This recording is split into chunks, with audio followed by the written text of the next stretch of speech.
Ito ang ating tanim. Orange. Kailangan nating alagaan ito para mayroon tayong aanihin. Ito, ayan ang bunga. Malaki-laki na rin. Yan.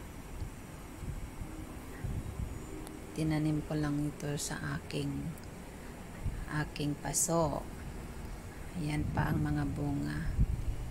Maraming mga bunga para may anihin at makain. Ito guys. Yan, malalaki ang bunga. 3. Ganda. Malaki na sila. Malapit ng mapitas. Ito. Ayan ang aking isa pang orange.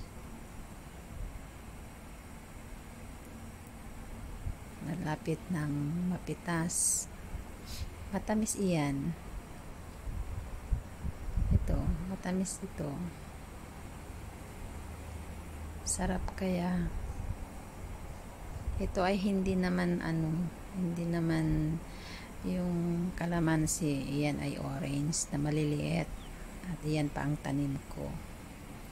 Aloe vera.